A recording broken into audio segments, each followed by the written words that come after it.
So this is interesting topic that I'm actually not as down on as you might seem. I've known Chris Kohler alerted me to this.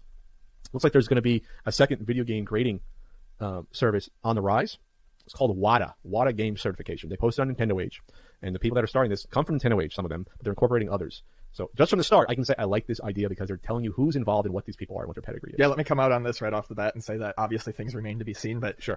I am so excited for this. I wish them luck. Sure. I think this is a hole that needs to be filled, and I'm certainly. And I hope it shuts up the people like that we're going out yelling about me. Like, well, this is the problems we've had for this for like 10 years. Oh, I'm not unreasonable. My problem with VCS, personally, I have a weird thing with grading games. It strikes me as odd, but as I've gotten older, the grading of things in general has bothered me less. And I think it never caught on. It's very niche. Sure, but as I've gotten older, just in general, the grading of things in general, it bothers me less. It bothers me less with video games. And like I said, VGC wasn't ever going away, which in my mind, just look, we can argue about that all we want, but really the only solution to it was to create a better VGC, a better grading, a better service. People that we actually know these people and can contact them and have standards and practices and objective qualifications for what's a 7 versus 8 versus 9 versus 10, which like I always said, I don't know what a fucking 90 versus 85 versus 80 is. I don't know what that means. We're finally going to get something like that as opposed to everything being very good 85 plus. Best of luck.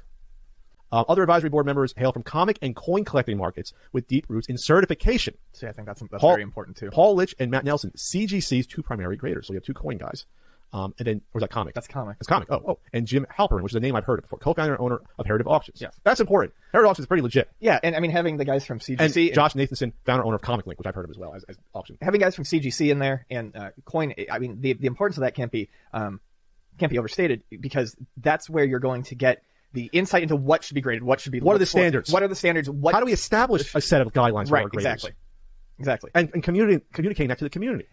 Right, obviously they're going to make money on this. It's a business. Well, sure. But there is a need for this. Yes. There's absolutely a need for a competitor and a better one. That's what I was getting at. With the creation of VGC, with the creation of VGC, whether we like it or not, the grading market for video games sprung into existence. It wasn't going to go away. So that opened, in my mind, a need for something like this. And this is being done the way that I would want it to be done. I mean, this is what I would want to see. I saw the Wata game grading booth. I wish I had seen them. I would have liked to have chatted with them again. They're very nice. But see, that's exactly what I'm talking about with Portland. I didn't see them at all. So I saw them. I told them they're getting involved with Heritage Auctions, which is a pretty big deal because Heritage, they sell everything. They sell comics, they sell coins, they sell cards, baseball cards. So I'd be interested to see if that raises the profile of sealed games to some or not. I sealed or graded? Well, both sealed, graded. Most of the stuff they had is graded. They had 5 NWC cards out, gray ones that were graded. I do disagree with grading NWC cards. I've said why in the past because none of them are ever pristine mint. You couldn't get one, so what's the point of doing that? But whatever. I see they're grading these things. So they had a bunch laid out, which is funny.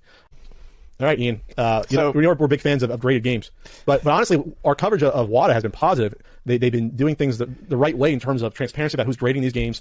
It's run by people in the community that are trusted. The cases are better than the VGA, Video Game Authority cases from what I've seen. Yep. And it just seems like a nice.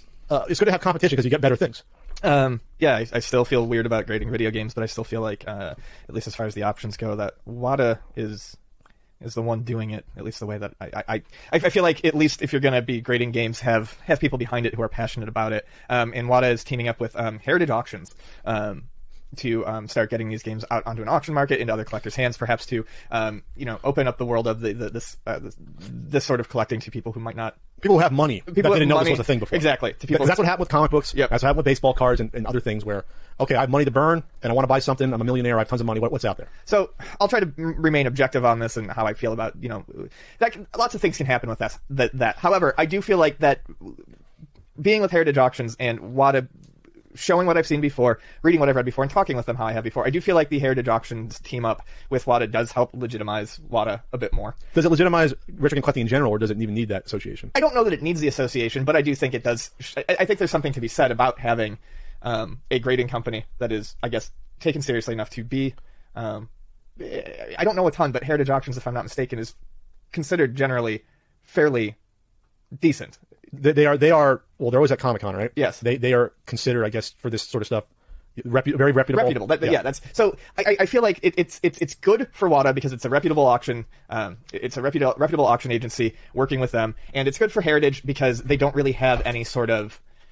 There's no risk to them getting involved with this, right? And I guess to see what the market bears out. If there's a guy buying Golden Age comics who sees a graded game maybe he says, okay, I'll spend more money on this because other people are. Now that it's going to be through heritage auctions, are we going to see suddenly, boxed copies of games that no one cares about, but that have, say, ties to movies or comics suddenly going for more? I mean, that's something that I'm interested in seeing. Like, so will NWC go up on there and go for $250,000? Like, will we see those? And will we see a sealed Super Mario Brothers instead of going for $30,000 go for $500,000? Will we see these jump ups in price? Will a sealed Terminator go up there and get more than it should because, I don't know, there's hot Arnold merchandising going on up there at some time, or something comic related get more than it normally would? Because, do you get what I'm saying? Though, just because it's being exposed to a new audience that collects different stuff. Even if 90% don't care about it, 9%, you might have some people say, oh, I'm interested, I want it because I have more money than I can spend, I'll pick this shit up. Yeah, it's just exposing stuff to a new people that maybe they don't know.